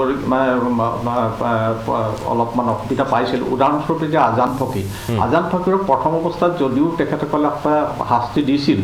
চকু কাঢ়িছিল বা কিবা কৰিছিল পাছৰ অৱস্থাত কিন্তু তেখেতসকলে সকলো মান মৰ্যাদাৰ তেখেতক অধিষ্ঠিত কৰিছিল তাৰ পাছতে উদাহৰণস্বৰূপে আপুনি চাব বুৰঞ্জীত যে আলাবৈ যুদ্ধটো যে লাচিত বৰফুকনৰ ওপৰতো যিহেতু তেখেতক বৰফুকন পাতিছিল অন্য এজনক আঁতৰাই দিছিল তেখেতৰ ষড়যন্ত্ৰ কৰাটো মানে স্বাভাৱিক সেই ষড়যন্ত্ৰৰ বলতে আপুনি যে যিহেতু ৰজাকো অলপ প্ৰভাৱিত কৰিব পাৰিছিল আলাবৈ যুদ্ধ কৰি আমাৰ বহুতো সৈন্য মৃত্যু হৈছিল তেতিয়া লাচিত বৰফুকনে যথেষ্ট দুখ পাইছিল গতিকে এই ষড়যন্ত্ৰবিলাক সকলো থাকিবই কিন্তু এটা কথা তেখেতসকলৰ এটা আটাইতকৈ ডাঙৰ ব্যৱস্থা যে যিমান এখন বৃহৎ অসম গঢ়ি তুলিছিল আপুনি সেই সময়ত চাব যে যুদ্ধৰ সময়তো যেতিয়া শৰাইঘাটৰ যুদ্ধ আনকি যে ওচৰ পাজৰৰ সকলো জাতি জনজাতিসকলক আঁকোৱালি লৈ পেলাইহে যুদ্ধ কৰিছিল গতিকে এই আঁকোৱালি লোৱা স্বভাৱটোৰ কাৰণে মই কৈছোঁ যে এনেকুৱা একোটা আঁকোৱালি লৈ পেলাই বৃহৎ অসম যে গঢ়িছিল সেই বৃহৎ অসম গঢ়াৰ কাৰণে আমি অকণমান যিকোনো এটা সিদ্ধান্ত ল'বলৈ যোৱাৰ আগতে বা কিবা বুৰঞ্জীমূলক তথ্যৰ ভিত্তিত আমি কিবা এটা যদি এনেকুৱা আমি সিদ্ধান্ত ল'বলৈ যাওঁ তাৰ কাৰণে কিন্তু মই আকৌ পুনৰবাৰ মই আপোনাক কৈছোঁ যে অত্যন্ত গভীৰ গৱেষণাৰ প্ৰয়োজন আছে গৱেষণা কৰিহে আমি কৰিব লাগিব এতিয়া আপোনাৰ যিবিলাক কথা কৈছে আমি লাচিতক উপযুক্ত স্থাপন কৰিব লাগে আমি লাচিতৰ কথাটো বাদেই আমি অসমৰ যিবিলাক স্বাধীনতা যুদ্ধৰো আপুনি যদি চাই ভাৰতবৰ্ষৰ বুৰঞ্জীত মাত্ৰ পেৰাগ্ৰাফমান পাব গতিকে এইটো আমাৰ দায়িত্ব যে আমাৰ লাচিত বৰফুকনক আমি প্ৰতিষ্ঠা কৰিবলৈ যিহেতু শংকৰদেৱক প্ৰতিষ্ঠা কৰিবলৈ আমি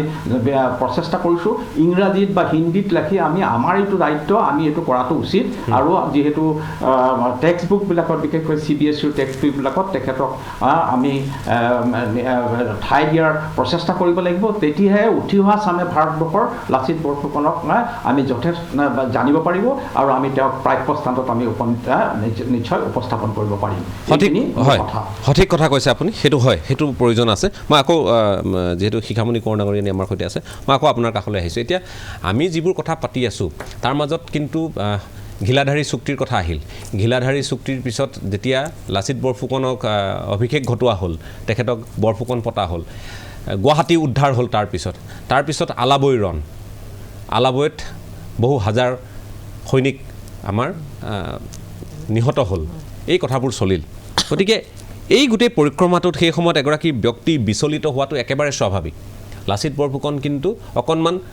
কয়ো সেই সময়ত অকণমান বিচলিত হৈছিল যদি আতন বুঢ়াগোহাঁয়ে তেখেতক যথেষ্ট সকাহ দিছিল গতিকে এই প্ৰসংগবোৰ কেনে যিটো ৰামসিংহই কৈ গৈছে যে লাচিতৰ দৰে সেনাপতি আতন বুঢ়াগোহাঁইৰ দৰে জ্ঞানী মন্ত্ৰী আৰু যুঁজ দিব পৰা সাহসী অসমীয়া যুঁজাৰু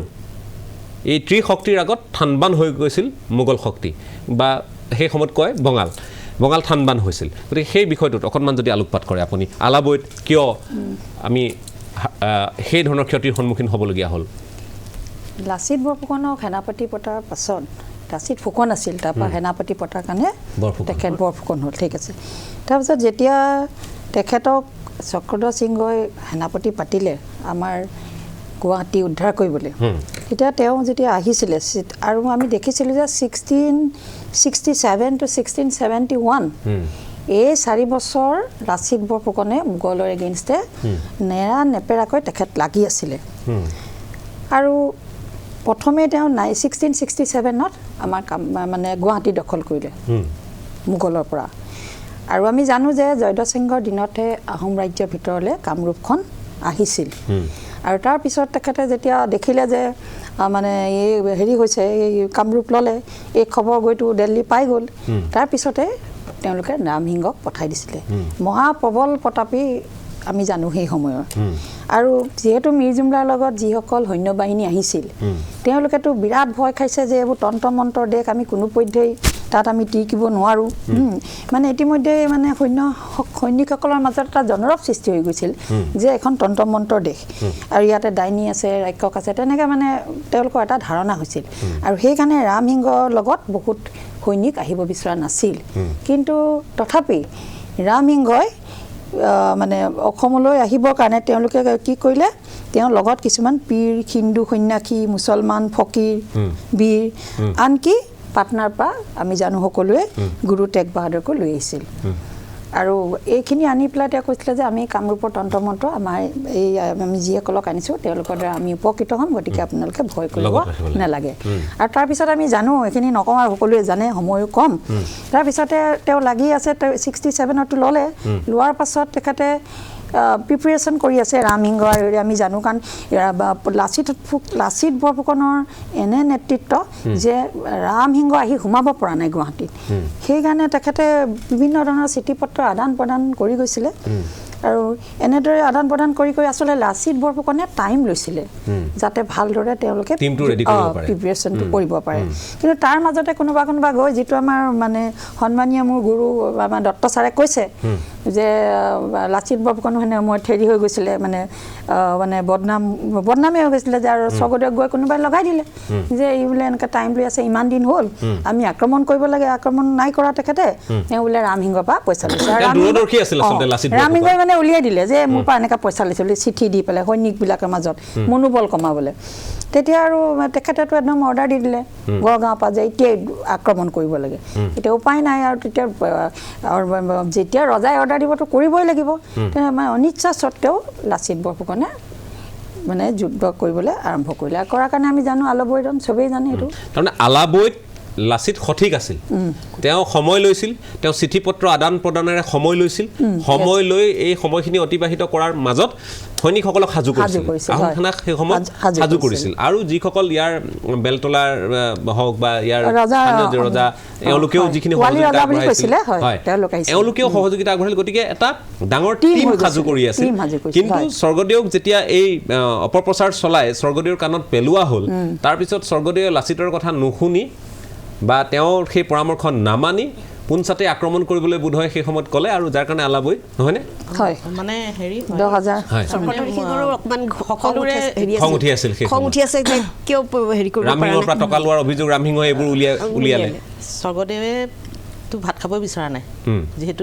তলতীয়া ৰজা হৈ আছে তাৰ উপৰি ইমান বেয়াকৈ তেখেতক ডিমাণ্ড দিছে তেওঁক খিলাত পিন্ধিব লগা হৈছে এই কথাবোৰে তেওঁক একেবাৰে সেইটোতো মই আগতে উল্লেখ কৰিছোঁ গতিকে তাৰপিছত ধৰক দুটা কথা এক নম্বৰ হৈছে লাচিত বৰফুকনে দেখিছে যে মই যে কৈছোঁ যিটো বেছিক কথা অসমীয়া সেনাই ঘোঁৰাৰ যুদ্ধ নকৰে ঘোঁৰাটো অলপ ভয় কৰে অসমত মানে ই লোকেল নহয় মোগলৰ ঘোঁৰা আৰু তেওঁলোকে তৰোৱাল লয় ঘোঁৰাৰ যুদ্ধত যদি আপুনি ভাবক ঘোঁৰাৰে যাওঁতে ওপৰৰ পৰা কাটিবলৈ হয় একদম ডাইৰেক্ট ডিঙিতে কাটিব তাৰমানে সেইকাৰণে ৰামসিংহই চেষ্টা কৰিছে যাতে অসমীয়া সেনাখিনি মানুহখিনি মানে আলাবৈ বোলা ফিল্ডখনলৈ উলিয়াই আনিব পাৰে যিখিনি এটা মূৰে ব্ৰহ্মপুত্ৰত লাগিছে এটা মূৰে চেঁচা নদীত লাগিছে সেই যিটো মৈদানৰ যুদ্ধলৈ লাচিত বৰফুকনে নিজৰ সেনাবাহিনী আনিব খোজা নাই কাৰণ আমাৰ সেনাবাহিনী নৌ যুদ্ধত পাৰ্গত এয়া যুদ্ধও কৰে কিন্তু মোগলৰ লগত অপেন ৱাৰ কৰিব দিগদাৰ কাৰণ তেওঁলোকৰ হাতত কি আছে ঘোঁৰা আছে সেইকাৰণে আৰু সেই বস্তুটো তেওঁলোকে কৰিব বিচৰা নাছিলে তেওঁ সেইটো কুচকাবাজ কৰি আছিলে আৰু তেওঁৰ হৈ পেলাই তেনেকৈ মিছা কথা যিখিনি ক'ব লগা স্বৰ্গদেউক লগালে স্বৰ্গদেৱে আনৰ কথা শুনি এইটো কৰিবলৈ গৈ গতিকে তেওঁ কৈছিলে কেঁচা বৰলক জোকাই লোৱাটো মানে গা সৰকিব নোৱাৰি কেঁচা বৰলক জোকাই ল'ব নালাগে সেই কেঁচা বৰল মানে সেইটো বস্তু মানে মোগলৰ সৈন্যখিনি সেইখিনি তেওঁ কৈছিলে কিন্তু আৰু সেইকাৰণে তেওঁ বিচৰা নাছিলে আৰু আমি জানো যে তাত এনেওতো যুদ্ধবিলাকত চল বল কৌশল চব হয় গতিকে তাত মদনাৱতী বুলি এগৰাকী নাৰী ইউজ কৰিছিলে মদনাৱতীক পুৰুষৰ ড্ৰেছ পিন্ধাই পেলাই মোগলসকলে উলিয়াই দিছিলে আৰু আমাৰ আহোমত স্ত্ৰী লোকৰ ওপৰত অস্ত্ৰ নধৰে গতিকে তেওঁলোকে প্ৰথম 3 শাৰী মানে হেৰি মানে মাৰিব পাৰিছিলে নিপাত কৰিব পাৰিছে কিন্তু 3-4 মানে লাইনত লাচিত বৰফুকনে গাঁত খান্দি পেলাই সোমাই দিবলৈ ক'লে গতিকে সেই গাঁত খান্দি সোমাই যাওঁতে আমাৰ সৈন্য তাত তেওঁলোক মানে তেওঁলোকক ডিফেণ্ড কৰিব পাৰিছে গতিকে কেইবা হাজাৰো মানুহ ঢুকোৱাৰ কথাটো সেইটো আৰু তেওঁলোকে পিছফালে দিহে মাৰিছে ঘৰলৈ ঘূৰি অহা মানুহখিনিকহে মাৰিছে অপেন যুদ্ধ বুলিতো নহয় এখন চল কৌশল কৰি পেলাই হোৱা বস্তু মানে গতিকে এইটো এটা বৰ ইম্পৰ্টেণ্ট কথা যে আলাবৈত ঢুকাব লগা হোৱা কথাটো 1 নম্বৰ হ'ল তেওঁলোকৰ যুদ্ধ কৌশলটো লাচিত বৰফুকনে ইউজ কৰিব নোৱাৰিলে আৰু স্বৰ্গদেৱে ধৰক মানে অদৰকাৰীভাৱে তেওঁ ইণ্টাৰফেৰেঞ্চ কৰিলে বুলি ক'ব লাগিব যাৰ ঘাটত দিয়া আছে সেইখিনি কি অৱস্থা কি কথা সেইখিনি নজনাকৈ স্বৰ্গদেৱে যে ইণ্টাৰফেৰেঞ্চটো কৰিলে আৰু যিহেতু স্বৰ্গদেৱে কৈছে সেইকাৰণে লাচিত বৰফুকনে মানিব লগা হ'ল আৰু সেইটো এটা কাৰণ আছিল এতিয়া মই যেহেতু শেষ পৰ্যায়লৈ আমি আহি আছোঁ কাৰণ এইবোৰ কথা শুনি থাকিবৰ মন যায় পাতি থাকিবৰ মন যায় শেষ কৰিবৰ মন নাযায় মূল কথাটো কিন্তু আমাৰ সময়ৰ সীমাবদ্ধতা আছে মই আপোনাক খুব গুৰুত্বপূৰ্ণ যিটো বিষয় এই বিতৰ্কটোৰ অৱসান আপোনালোকে কৰিব পাৰে নে নোৱাৰে মই নাজানো কিন্তু আলোকপাত কৰিবলৈ অনুৰোধ জনাইছোঁ এই লাচিত বৰফুকনক হিন্দু বীৰ সজোৱা এই যিটো শেহতীয়া কথা বতৰা দৰাচলতে তেওঁ হিন্দু ধৰ্মত দীক্ষিত আছিল নে তেওঁ টাও ধৰ্মত দীক্ষিত আছিল নে তেওঁ কি আছিল এই কথাবোৰ কিয় চলিছে এতিয়া পাতিবলগীয়া হৈছে উপায় নাই লাচিত বৰফুকনৰ নামটোৱে ক'ব তেওঁ এজন সম্পূৰ্ণ টাই আহোমৰ মানুহ আছিল লা ছেট হয়নে লা ছেট আমি যেন লাই পাওঁ লাই ৰুদ্ৰসিংহ প্ৰথম লাঙি গদাপানী লাঙি লালুখোলা লালুক হয়নে তেনেকৈ লা ছেট তেওঁ সপ্তম গতিকে তেওঁ সেইটোৱে আহোম বুজাব আৰু আহোমসকলৰ নিজস্ব ধৰ্ম আছে উপৰি পুৰুষৰ সেৱা পূজা কৰাটো তেওঁলোকৰ ধৰ্মৰ এছেঞ্চ তেওঁলোকৰ মেইন গতিকে সেইটো তেওঁৰ নিজৰ ধৰ্ম আহোম ধৰ্ম কিন্তু মই আগতে কৈছোঁ যে আহোমসকল মিছনেৰিজ নহয় তেওঁলোকে ধৰ্ম প্ৰচাৰ কৰিবলৈ অহা নাই কিন্তু ইয়াত যিহেতু তেওঁলোকে যিখিনি মানুহ তেওঁলোকৰ আছিল প্ৰজাৰ ধৰ্ম তেওঁলোকে লৈছিল আৰু ৰাজ্য স্থাপনৰ কাৰণে ল'ব লগা হৈছে ষ্টেট ফৰ্মেশ্যনটো তেওঁলোকৰ মেইন কথা গতিকে তেওঁলোকে সেই ধৰ্মক শ্ৰদ্ধা কৰিছে ধৰ্ম ভাষা এইবোৰ ডাঙৰ কথা নহয় কাৰণ সেইকাৰণে আমি দেখোঁ যে এখন ৰাজ্য যেতিয়া জয়ন্তীয়া চুতীয়া বা কছাৰী ৰাজ্য জয় কৰিছে তেতিয়া স্বৰ্গদেউ চুকাফাৰ সময়ৰ পৰা মানে মই মৰাণ বৰাহীসকলক লৈছে তেতিয়া তেওঁলোকৰ দেৱ দেৱীবিলাকো আহোমৰ দেৱ দেৱীৰ ভিতৰত সোমাইছে আহুধান আহোমসকলৰ নহয় কিন্তু আহুধানৰ কাৰণে এখন বেলেগে মেহেঙা পাতিবৰ কাৰণে চুকাফাই কৈছে নহয় সেইখিনি সেই বস্তুটো তেওঁলোকৰ আগৰ পৰা আছে গতিকে ধৰ্মৰ কথাটো হিন্দু মুছলমান কনচেপ্ট হিচাপে নহয় মই প্ৰথমতে কৈছোঁ পাং মানে হৈছে বিদেশী যিটো আমি বঙাল বুলি কৈছোঁ এলাইন ইণ্ট্ৰুডাৰ্ছ যিটো তেওঁলোকে কোনোমতে সহ্য নকৰে যেনে তেনে যাব লাগে সেইকাৰণে তেওঁলোকে ঘিলাধাৰী ঘাটৰ এইটো কৰিছে আৰু এটা কথা আপুনি চাওক এটা কথা মই কওঁনে আপোনাৰ পাৰ্মিশ্যনত কৈছোঁ সেইটো হৈছে মোগলৰ যিজন সেনাপতি আহিছে ৰামসিংহ অম্বৰৰ ৰজা জয়সিংহ বা মানসিংহৰ নাতি হয়নে গতিকে তেখেত এজন ৰাজপুত তেওঁ এই আমাৰ শ্ৰদ্ধাৰ দত্ত ছাৰে কৈ যোৱাৰ দৰে যে সূৰ্যকুমাৰ ভূঞা ছাৰে কোনো ধৰণৰ মানে চ'ৰ্চ নোহোৱাকৈ কথা কোৱা নাই তেওঁ নিশ্চয় কিবা এটা জানিহে লিখিছে সেইটোতে কওঁ যে লাচিত বৰফুকন বোলা কিতাপখন তেওঁৱেই লিখিছে তাতে আপুনি চাব তাত তেওঁ কি কৈছে যে যদি বৰফুকনে গো ব্ৰাহ্মণৰ মংগল বিচাৰিছে তেতিয়াহ'লে গুৱাহাটী চাৰি দিয়ক নহ'লে আমাৰ সেনা মানে এটা পুষ্টৰ টোপোলা দি পঠিয়াইছে পুষ্টগুটি এনেকুৱা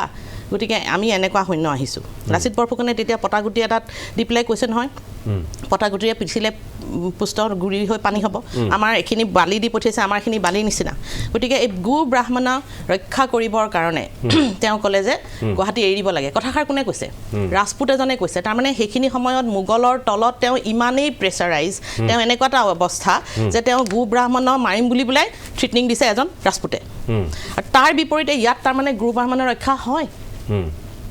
হয়নে আৰু ইভেন দ্য ছেকেণ্ড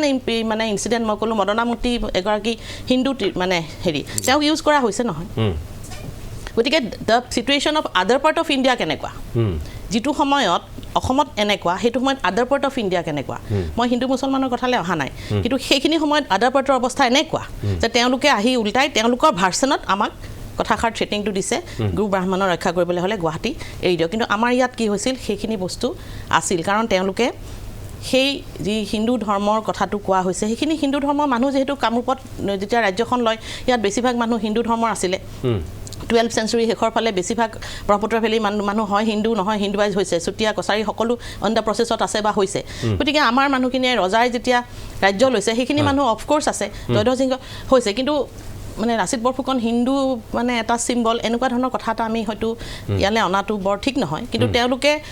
এখন ৰাজ্যৰ ৰাজত্বৰ কাৰণেহে কৰিছে তেওঁলোকৰ মেইন কথাটো হৈছে ৰাজত্ব ৰাখিব লাগে হিন্দু ধৰ্ম ৰাখিব লাগে বুলি নহয় কিন্তু মই কৈছোঁ আনে কিন্তু সেইটো ভংগীৰেই বুজিছে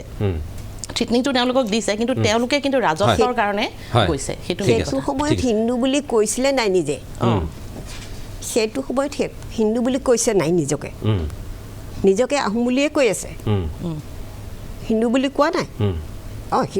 হেৰি মানুহ অনৰ্থক বিতৰ্ক কাৰণ সেই 17th centuryতে এইখিনি বেছি মানুহ আহিছে নন আহোম মানুহ বেছি আহিছে ঠিকে আছে মই যিহেতু অনুষ্ঠান সামৰিব লাগিব মই শেষ মন্তব্য শিখামণি কৰ এই বিতৰ্কটোতে শেষ কৰিব লাগিব যিহেতু অনৰ্থক কথা বতৰাবোৰ চলি আছে গতিকে শেষ পৰামৰ্শ বা শেষ আহ্বান কি হ'ব আপোনাৰ নাই আজি যিখিনি আলোচনা হ'ল এইখিনিৰ পৰা চবেই নিজৰ এটা আইডিয়াটো ল'বই আৰু সেইটোৱে কথা আমি মানে চেষ্টা কৰিব লাগিব আমি কেনেধৰণে লাচিত বৰফুকনক আমি আন্তঃৰাষ্ট্ৰীয় পৰ্যায়লৈ লৈ যাব লাগে আৰু এইটো কাৰণে আমি চেষ্টা কৰিব লাগিব ছাৰে কোৱাৰ দৰে আৰু আমি পাঠ্যপুথিত জোৰ দিব লাগিব যাতে সকলোতে এইটো এটা ভাল কথা হৈছে এতিয়া ভাল কথা হৈছে যে আমাৰ গভৰ্ণমেণ্টে নতুনকৈ এইটো কথা কৈছে যে আমাৰ অসমৰ কামৰূপৰ লগত ভাৰতৰ বহুত হাজাৰ বছৰ পুৰণা মানে সম্পৰ্ক আছে গতিকে সেই সূত্ৰত নিশ্চয় নতুনকৈ তাৰমানে এই যিহেতু আগৰ পাঠ্যপুথিত নাছিলে যিটো ছাৰে কৈছে সেইটো নিশ্চয় সন্নিৱিষ্ট হ'ব আমি আশাবাদী আমি ভাবোঁ লাচিত বৰফুকনৰ তেওঁৰ নাৰ্য যিটো তেওঁ কাৰণ এই অসমত এজনেই বীৰ যাৰ নামত এটা হেৰি আছে মানে ভিক্টৰী পিলাৰ এই যুদ্ধখনৰ পাছত এটা ভিক্টৰী পিলাৰ লাচিত বৰফুকনে এনেকুৱা এজন মানে সেই পিলাৰ এটা বনাই থোৱা আছে অকল সেয়া নামজানি ফুকন বা লাচিত বৰফুকনৰ নামত আছে যিটো আমাৰ মানে ষ্টেট মিউজিয়ামত সংৰক্ষণ হৈ আছে হয় মই ধন্যবাদ জনাইছোঁ মই ডক্টৰ ছাৰ মই আপোনাৰ পৰা শেষ আহ্বান একেবাৰে চমুকৈ সময় একেবাৰে কম একেবাৰে লাচিত আমাৰ জাতীয় বীৰ তেখেত কোনো হিন্দু নহয় মুছলমানো নহয় তেখেত প্ৰকৃতাৰ্থত এখন ধৰ্ম নিৰপেক্ষ আমাৰ আজিৰ ৰাষ্ট্ৰৰ এজন প্ৰতিনিধি আৰু সেইকাৰণে সেইবিলাক বিতৰ্কলৈ আমি লৈ নগৈ তেখেতক যথাস্থানত উপনীত কৰিব লাগে যে তেখেতে কিদৰে গোটেই অসমৰ মানুহৰ সহায় সহযোগ লৈ আতন বুঢ়াগোহাঁই ধৰণৰ নিচিনা এজন অত্যন্ত তীক্ষ্ণ মন্ত্ৰীৰ দ্বাৰা চালিত হৈ চক্ৰধৰ সিংহৰ এজন সাহসী ৰজাৰ নেতৃত্বত আমাৰ শৰাইঘাটত সমগ্ৰ অসমলৈ গৌৰৱ যি কঢ়িয়াই আনিছিল সেই গৌৰৱ সকলোৰে প্ৰাপ্য কাৰো কোনো সাম্প্ৰদায়িক ভিত্তিত বা হেৰি ভিত্তিত কথাবোৰ হ'ব নালাগে বহুত বহুত ধন্যবাদ জ্ঞাপন কৰিছোঁ মই আটাইকেইগৰাকীকে ধন্যবাদ জ্ঞাপন কৰিছোঁ আপোনালোকক মই ভাবোঁ যে এঘণ্টা সময় বা এই সময়খিনি যথেষ্ট কম আৰু দীঘলীয়া সময়ৰ কাৰণে আপোনালোকক কেতিয়াবা আমি পাবলৈ যত্ন কৰিম কাৰণ বৌদ্ধিক আলোচনাবোৰৰ আমি পোষকতা কৰোঁ বৌদ্ধিক আলোচনাৰ পোষকতা কৰোঁ ৰাজনৈতিক বাদানুবাদ এনে বিষয়বোৰত ভাল নালাগে মূল কথাটো কিন্তু একে সময়তে ৰাজনীতি যিহেতু হৈ থাকিব এইবোৰ এটা প্ৰক্ৰিয়াৰ মাজত আবদ্ধ বিষয় এইবোৰ চলি থাকিব কিন্তু কথাটো হ'ল লাচিত বৰফুকন এটা নাম নহয় এটা আৱেগ লাচিত বৰফুকন কেৱল এটা নাম নহয় লাচিত বৰফুকন এক শক্তি লাচিত বৰফুকন অসমীয়াৰ শৌৰ্যবীৰ্যৰ পৰিচয় এই কথাখিনি আমি মনত ৰাখিব লাগিব আমি সিদিনা আমি কথাবোৰ আনক কেৱল আহ্বান বা উপদেশ বা এনেধৰণৰ কথাৰ মাজতে আমি সীমাবদ্ধ নাৰাখোঁ আমি গুৰুজনাৰ কথা কওঁ আমি কওঁ যে বিশ্ব দৰবাৰত আমি গুৰুজনাক প্ৰতিষ্ঠা কৰিব লাগে মই এইখিনি কোনো অহং মনোভাৱেৰে কোৱা নাই আমি নিজৰ ঘৰখনৰ বাৰীত বা আমাৰ চৌহদত আমি গুৰুজনাক স্থাপন কৰিবলৈ শিকোৱা হওক গুৰুজনাৰ কাম হ'ব গুৰুজনাক বিশ্ব দৰবাৰত আপুনি যাব যেতিয়া ঘৰে ঘৰে গুৰুজনা থাকিব সভ্যতা সংস্কৃতি যেতিয়ালৈ থাকিব লাচিত বৰফুকনৰ ক্ষেত্ৰতো আমি সেই একেধৰণৰ আৱেগ দেখুৱাব লাগিব লাচিত বৰফুকন আহোমৰ বীৰ হিন্দুৰ বীৰ আন কাৰোবাৰ বীৰ এই কথাবোৰৰ মাজত সীমাবদ্ধ নাৰাখি আমি লাচিত বৰফুকনক অসমীয়াৰ বীৰ অসমীয়াৰ শৌৰ্যবীৰ্যৰ প্ৰতীক প্ৰত্যেকখন জিলাত প্ৰত্যেকটো মহকুমাত প্ৰত্যেকটো চৰকাৰী কাৰ্যালয়ত প্ৰত্যেকটো আমাৰ ঐতিহাসিক যি সম্বল আছে তাৰ সন্মুখত আমি যদি তেওঁক ৰাখোঁ ছত্ৰপতি শিৱাজীৰ যেনেদৰে মাৰাঠাৰ আৱেগ ছত্ৰপতি শিৱাজীক আপুনি মহাৰাষ্ট্ৰৰ প্ৰত্যেকটো চুকে কোণে পাব লাচিত বৰফুকনকো সেই চুকে কোণে পোৱাৰ পৰিৱেশ এটা হ'ব লাগিব প্ৰথম কথা দ্বিতীয় কথাটো হ'ল যি ধৰণে আমাৰ একাংশ দল সংগঠনে আছে হেংদাং লোৱা নাই ললে হেংদাং ৰক্ষা নাই এই কথাবোৰ কৈ যি ধৰণৰ এটা বাগধাৰাৰ সৃষ্টি কৰি তেওঁলোকে লাচিতক কোনোবাখিনিত অপমান কৰি আহিছে লাচিতৰ নামত সংগঠন খুলি যি ধৰণে একাংশ সংগঠনে একাংশ লোকে মই সকলোকে সামৰি কোৱা নাই তেওঁলোকে বিভিন্ন ধৰণৰ এটা উশৃংখল পৰিৱেশ সৃষ্টি কৰিছে তেওঁলোকেও এই কথাবোৰ পাহৰি প্ৰকৃতাৰ্থত এই মহান বীৰগৰাকীক সকলোৰে মন মগজুত থিতাপি ল'ব পৰাকৈ কাৰ্যক্ৰমণিকা হাতত ল'লে লাচিত বৰফুকন অনাদি কাললৈ অনন্ত কাললৈ অসমীয়াৰ অন্যতম পৰাক্ৰম অন্যতম শক্তি হিচাপে প্ৰতিষ্ঠিত হৈ থাকিব তাত কোনো সন্দেহ নাই সেই আশা ৰাখি আৰু বাঘ হাজৰিকাৰ প্ৰসংগটো এক গভীৰ গৱেষণা হোৱাৰ প্ৰয়োজনীয়তা উপলব্ধি কৰি আজিৰ এই পৰ্যবেক্ষণৰ পৰা বিদায় লৈছোঁ ধন্যবাদ